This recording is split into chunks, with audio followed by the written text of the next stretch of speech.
Hello, Phoenix. Did everybody get a good break? Did you get a nap, a workout in, a meal? Take a swim? Get some sun? Okay. Listen, this next guy, you may or may not have seen him already this weekend. He's pretty funny. He's pretty witty. He's got one of the best accents you've ever heard in your life.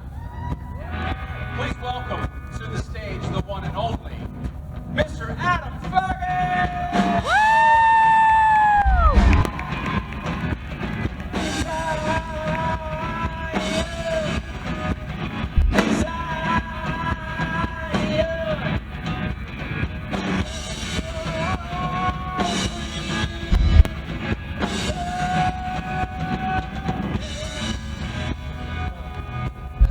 That's the only line I know. Oh yeah, We do sound check. You must know it. We hear all the songs and they say this is what you sing, and that's all. I knew one word for that whole. Well, I thought you only needed intro. 4 seconds. Lover! Huh? Lover! Lover? Lover! Does lover come after desire? Lover! On the streets. Oh, sing it. On the street. Where is your desire?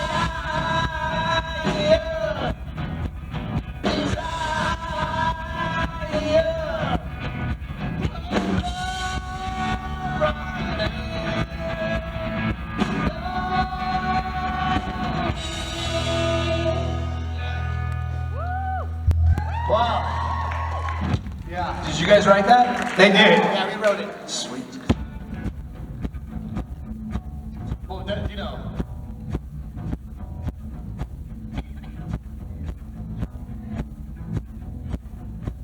Do the speech.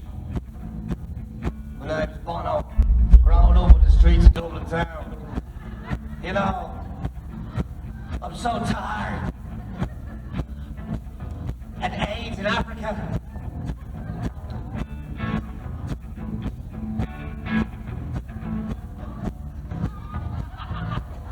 It's not a joke.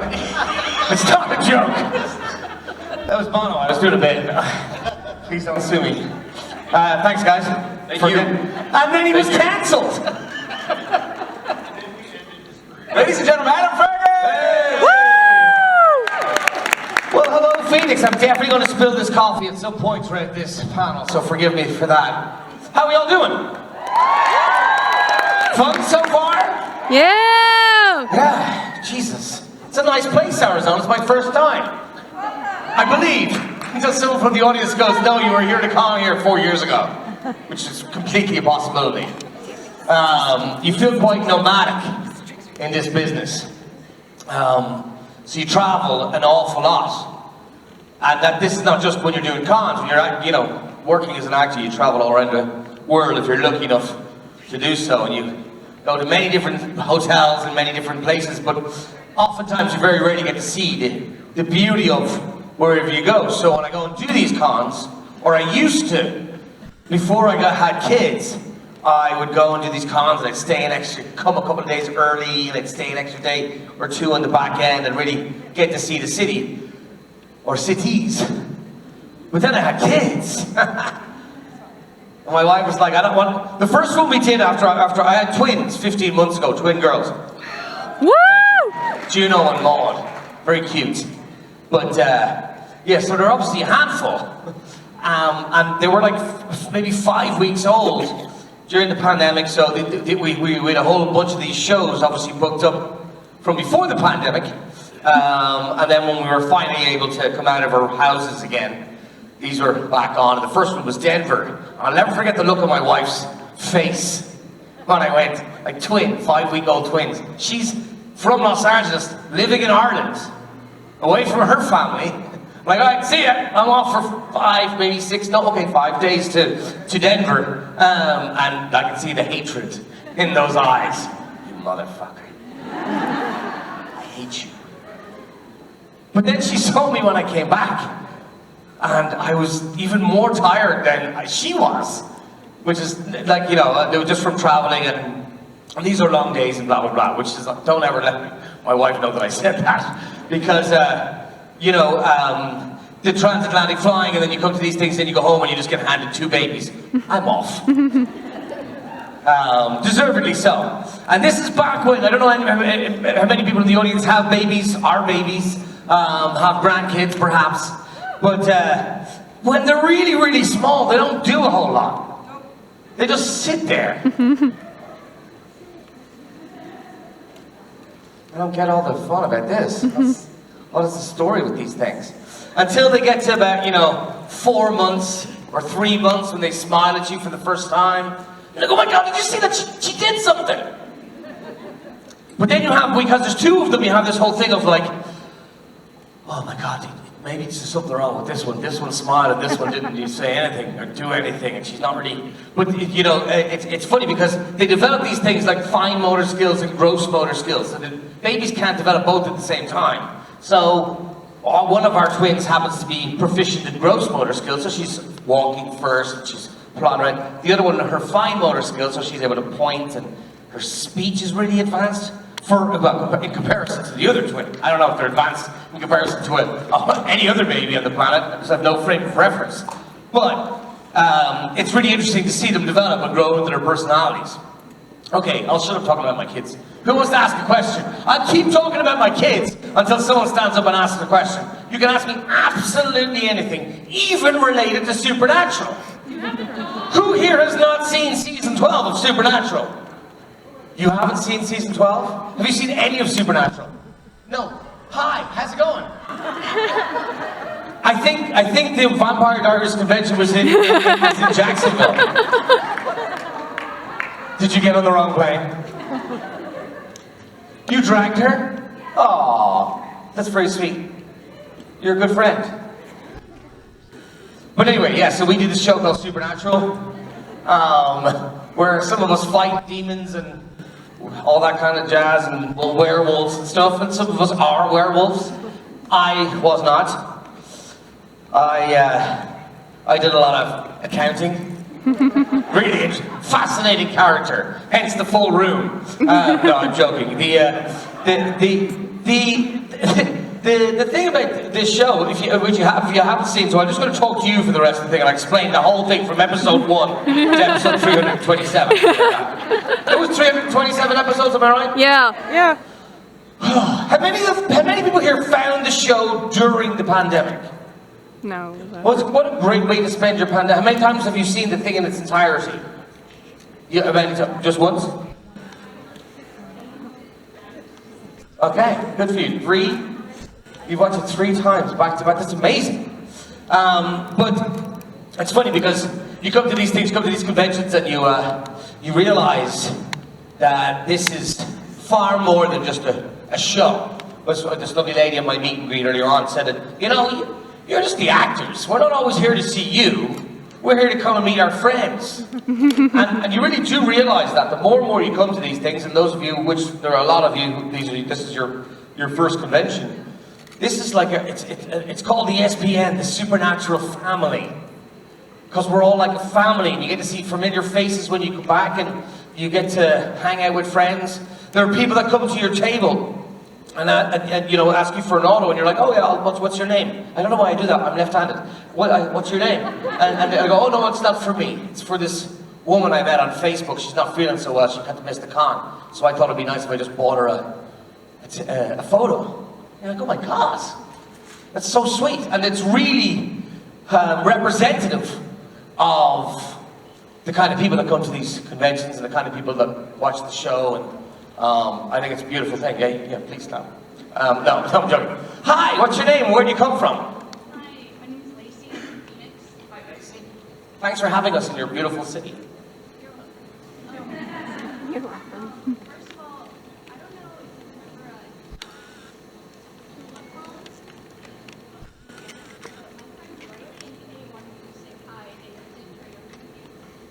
Riley and Kay. Yeah, they wanted me to say hi. Well, can you say hi right back to them? We wanted me to say hi to you. Oh, can you say hi from me to them? Okay, great. And also I wanted to know, also I'm a twin, so You're a twin? congratulations on your twin. Are you a twin girl? Or You're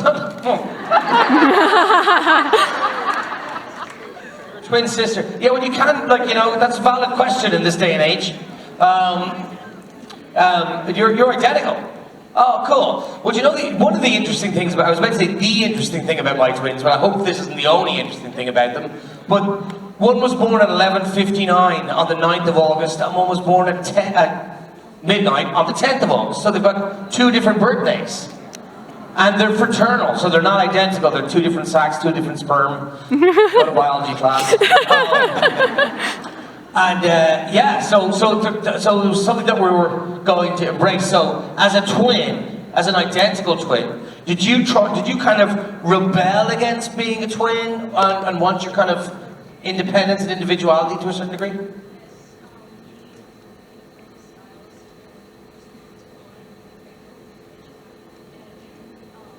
I'm not going to be I can hear you better if it's not here. Carry on.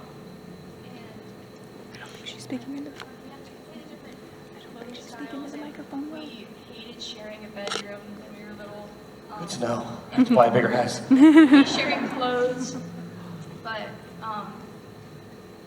yeah. So we just kind of try to be separate, but it's also hard. We're also mirror twins, so I'm left-handed and she's right-handed. Wow, I'm left-handed. And, so that also makes us more rare because identicals are rare, Yeah. and also being mirror on top of that makes you rare. That's so interesting. And like, I just thought there were identical twins and non-identical twins, but there are a whole host of different types of twins. Mirror twins. There's 5 different types of identical twins, I think, or something like that.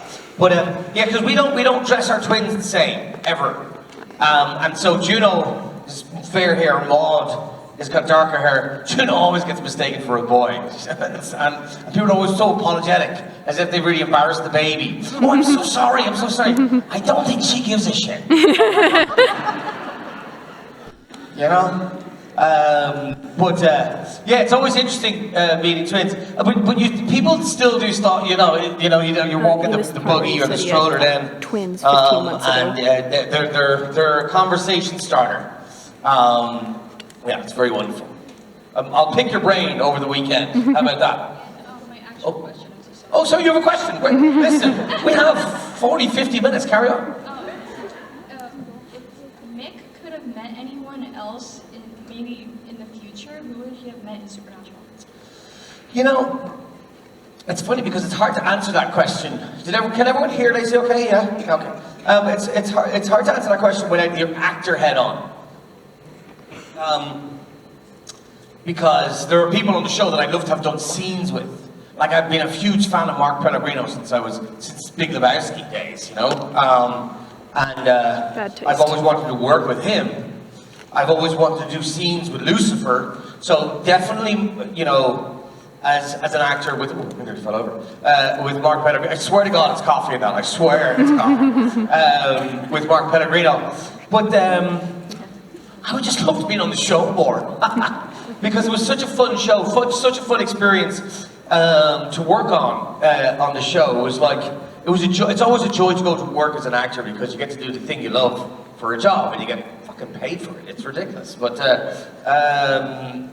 when you happen or are lucky enough to be invited to do a show like Supernatural, I arrived on maybe episode 200 and something, right? And you know, everyone's showing up to work. I always say this about good TV shows. They're like a real expensive watch. You know, all these little cogs, tiny little cogs, all have to work together at the same time really well for it to be a really good expensive watch. That's like a really good TV show. There's all these kind of different little aspects that all have to come together perfectly for a show to have the longevity that Supernatural did, and the kind of, you know, there's so many different factors, but everyone has to really work at 100%. Their entire day, their entire year for it to be as good as what it is, and so it's an honor to be asked to do whatever 6 episodes of the show. Thank you. And thank you for playing Mick. I really liked your character. Thank you so much. It was funny because, you know, Mick, like, I've had so many people come up to me and go, I fucking hated you at first. I hated you. And then you were okay. And then I kind of really liked you. And then when you got shot, I was like, fuck that catch guy.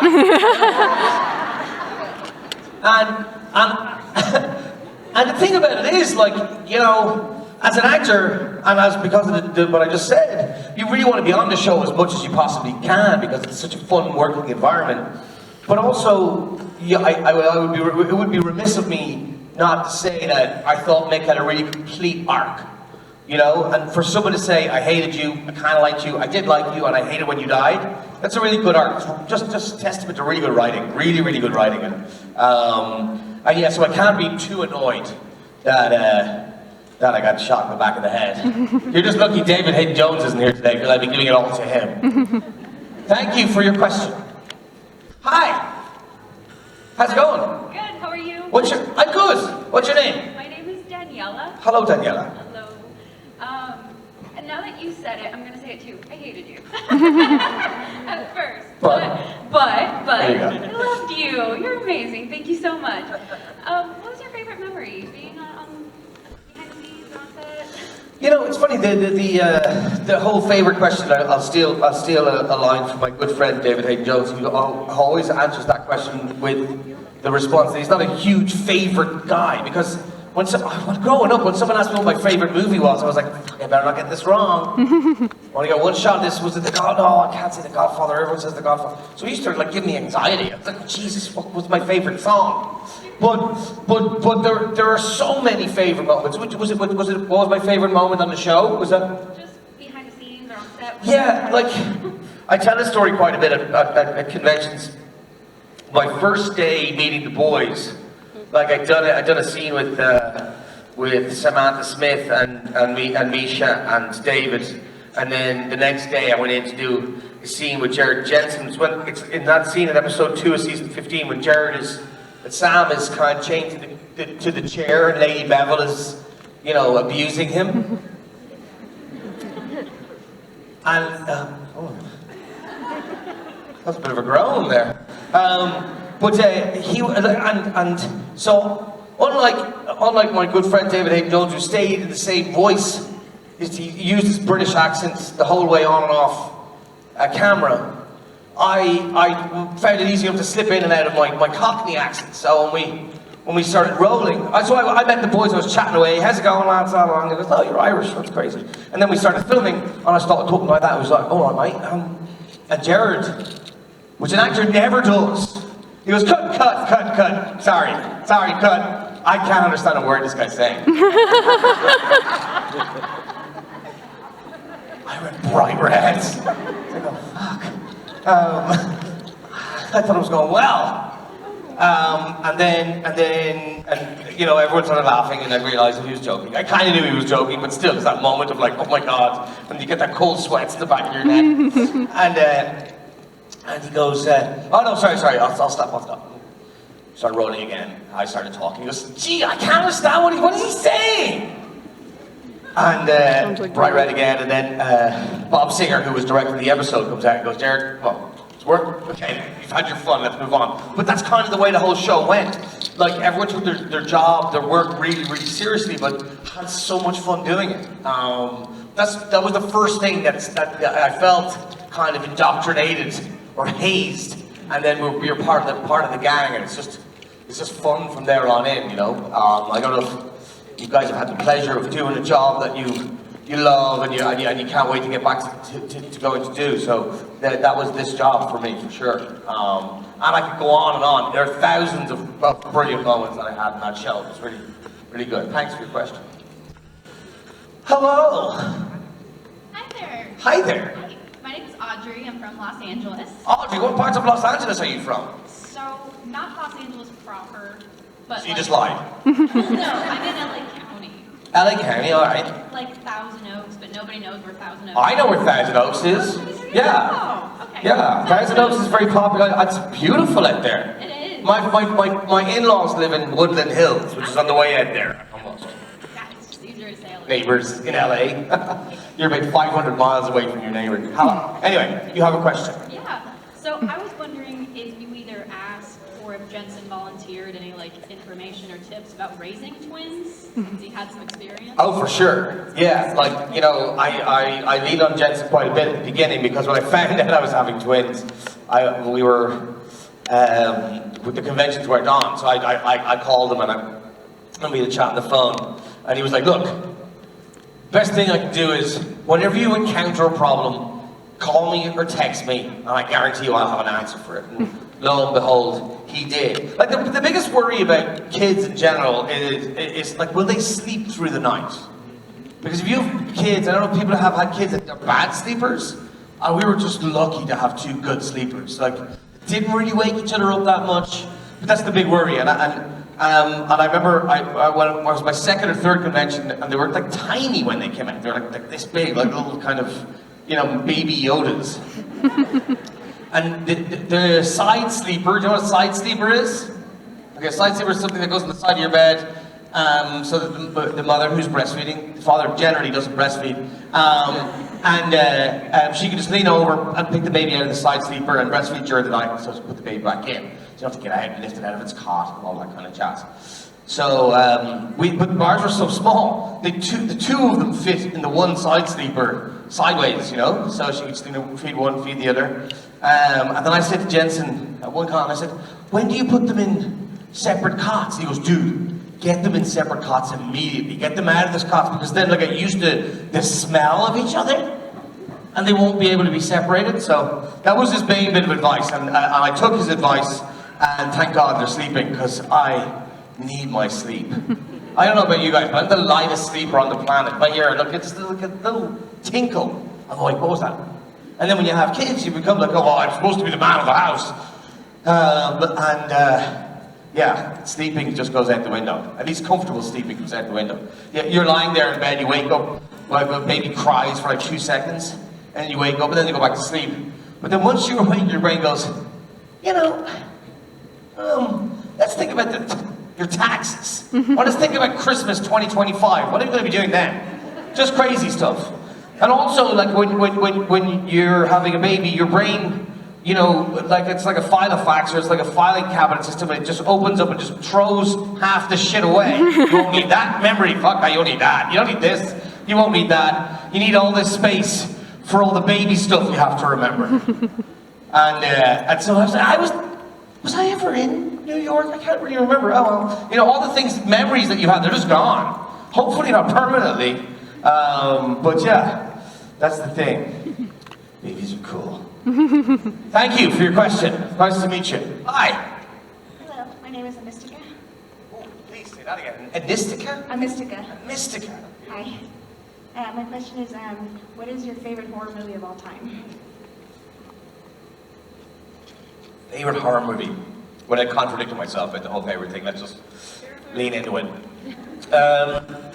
I like things, which is ironic because we're at a supernatural convention, I like things that are kind of based in reality. I find them scarier. Like Babadook. I know, listen, not completely, but it was like the psychosis and mental health, people that fuck with that in movies, I find that the most freaky, the most scary, because I don't believe in ghosts. I know many of you do. That's cool too. I believe, when I was a kid, I woke up in the middle of the night. I believed in everything as a kid. I was scared of my own shadow. And I was separated from my older sisters, like 2.5 years older than me, and you know, at one point my mom was like, she needs her own room. And suddenly I was a little boy in his own room, scared shitless. And I was right at the foot of the stairs. It was like a bungalow with another level where my parents' bedroom was. And I woke up in the middle of the night, and whatever my dad or my mom had put on the banister at the end of the stairs, I could have sworn it was a werewolf. It looked exactly like a werewolf. And I was so scared. First of all, I didn't realize if I was awake or asleep. And you know, when I realized I was about 8 or 9, and okay, I'm definitely awake. That's definitely a werewolf. And I was frozen to my bed. Until after about, like, you know, what felt like an hour, it was probably about 30 seconds. I was like, well, it hasn't moved. So I kind of was creeping out of my bed, and I got closer and closer. Eventually I went to open the door, and it was like a coat and a hat on the end of the banister. But I had convinced myself. It's funny. But anyway, back to your question. I don't know. What's your favorite horror movie? Conjuring. Conjuring is good. Is that the one with Vegan Warren? Oh no, what's the one with Sebastian Roche's ex-wife? Vera Farmiga. That's the one? Yeah, that scared the shit out of me. There's like dolls in a hat, like yeah. That was good. That's good. That one. I'll choose that one. I don't watch a lot of scary movies. Because I'm a bit of a wuss when it comes to scary movies. My wife loves them. I don't know if it goes down as a scary movie, but I did love A Quiet Place. Is that a horror? Somebody, is it a horror? Okay, I love a horror place. Quiet Place. I think John Krasinski is just amazing. Like anything he touches is so. And he married Emily Blunt, like, you know. He's a lucky man. But yeah, no, I think he's a really, really talented guy, and I love both of those movies. Yeah, I'll go with that. Thank you. Hello, Hi, my name is Frances. And Francis. How are you? Where are you from? I'm from here. I'm from Phoenix. Lovely. Welcome Thank to you. Phoenix. Thank you for having me.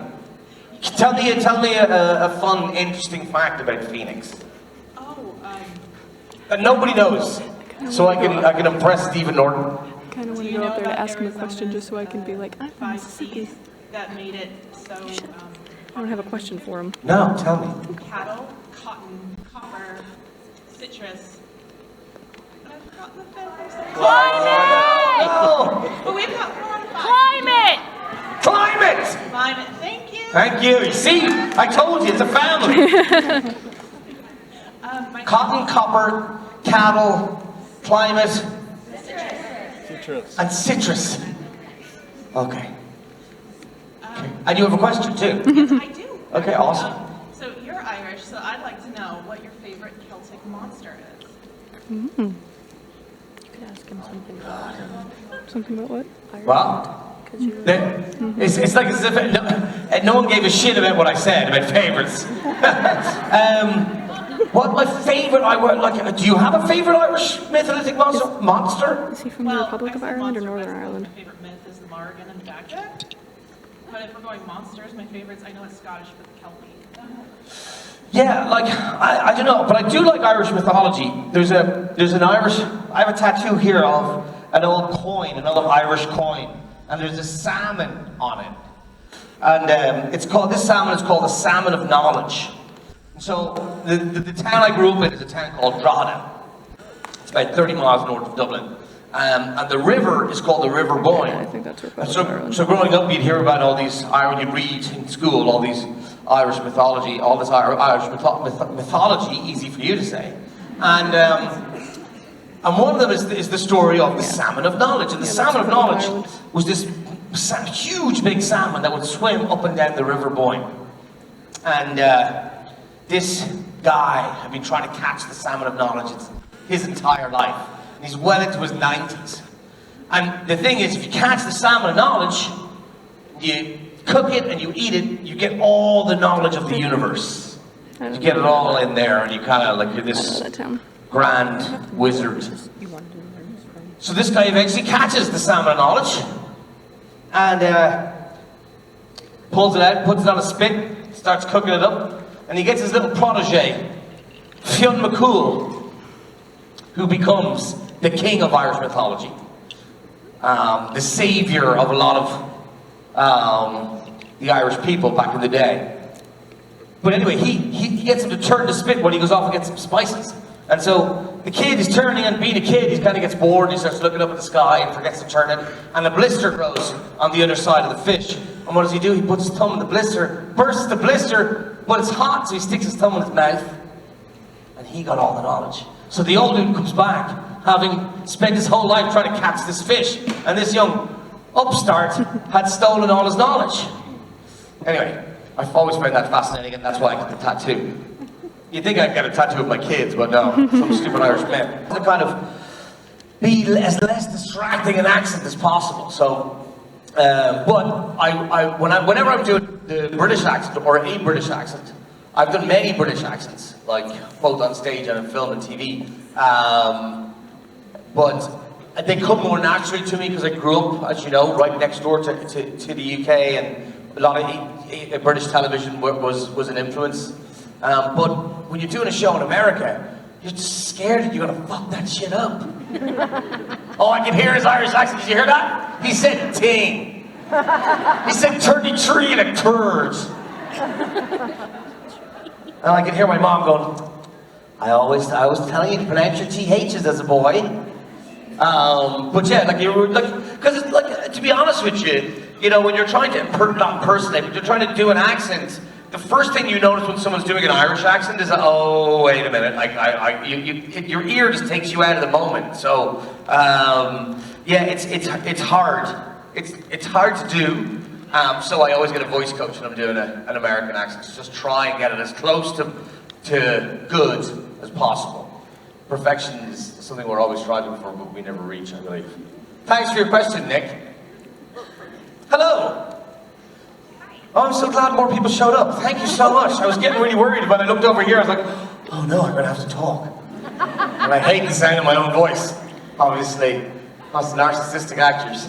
Hi, what's your name? My name is Gina. I'm a local. Hiya, Gina, the local. Hi. So I've gotten into acting recently. Good for you.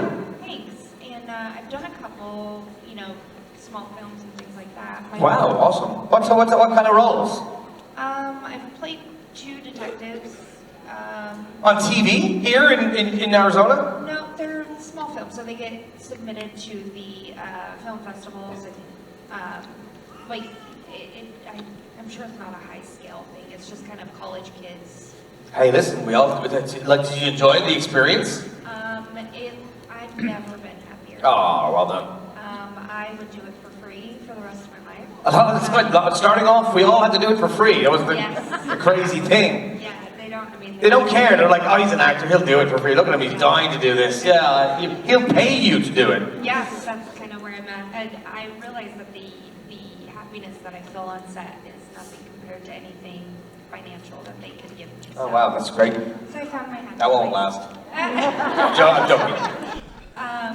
Anyways, my worry is that when there are roles that I'm interested in, and then there's a accent associated with it, so it's much easier for somebody, let's say from Ireland, to switch over to an American accent. But for some reason, people with an American accent cannot get the pattern of speaking or the dialect down. So, do you have any trouble going to an Australian accent or switching accents, and would you hire a dialect coach? Oh yes, I have done, and I've paid for that in my own pocket, which is the crazy thing. You know, actors invariably struggle to make a living. You know, where you count yourself as a lucky actor, that someone that can support his family and pay the bills and shit like that, and still do what you love to do. But like, you know, it's a common misconception that we're all like, you know, gazillionaires. Very, very much not. And so unfortunately, the people who make the biggest amounts of money on film and TV are the producers and stuff, and they know they can get you for a good rate. Because as I said, even when you've worked, they're like, oh, this guy, look, he's dying to do it. He'll do it, no problem. They just offer him half, and he'll still do it. And then you go, and then we're going to tell him he's going to do a Texas accent. And then you go, well, can you guys give me a voice? No, we're not going to do it. It's on your contract. We're not giving you a voice coach. Pay for it yourself. And of course you're going to pay for it yourself, because you're the person they see on screen. And you're the person that was going to go, oh God, he wasn't very good, was he? His accent was all over the place. So, yeah, so you don't want that to happen. So then you end up spending half your wages on a voice coach. And just because you want to be good at what you do, you know? So, thankfully things are kind of changing a little bit. And I think the world has kind of realized that we're all people from different parts of the world, and we're all nomadic, and we all kind of live all over the place. And you don't have to be American to live in Wisconsin. You don't have to be Irish to live in Cork. You're people from all walks of life living all over the world. And so we can embrace that now if we're doing a TV show about a husband and a wife and get murdered by their neighbor. The neighbor could be from Azerbaijan. No one really knows. So I think what I always try and do as an actor, it's not really related to what I just said, but I always try and do something in my own voice.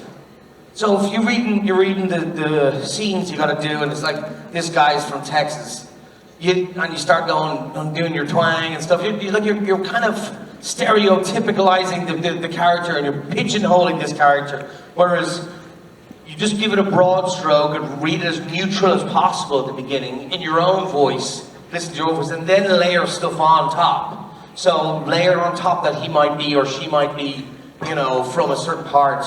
I remember once I was doing an audition for theatre school after I just finished my degree in college, and which my dad was like, I told my dad I wanted to be an actor when I was finished school. I'm going to be an actor. He's like, you fucking, yeah, right.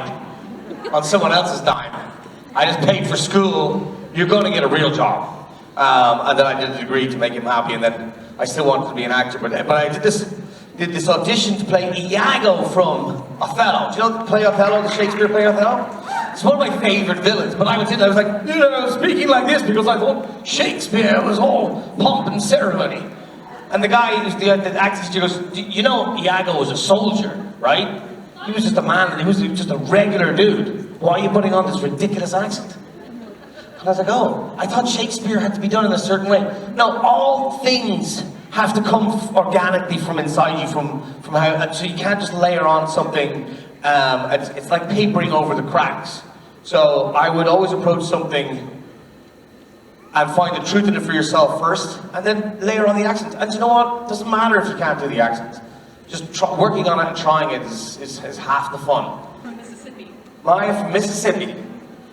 And my question to you is, I spent last semester doing a study abroad in Ireland, where I was learning Irish Gaelic, and I wondered if you knew any Irish Gaelic. Tom with the kind of Gaelic, yeah. I will too. I want to go to the letters, Marshall Holiday. I understood about 3 words.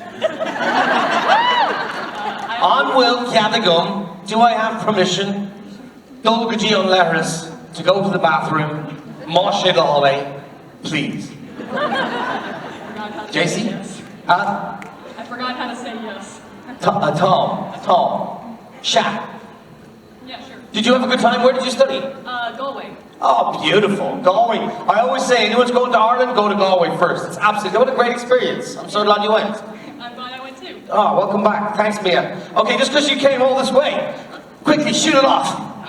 Okay, just a quick joke for you. Oh, please. All right. So, why do cans of beans in Ireland only have 239 beans? Why do cans of beans in Ireland only have 239 beans? I don't know, why?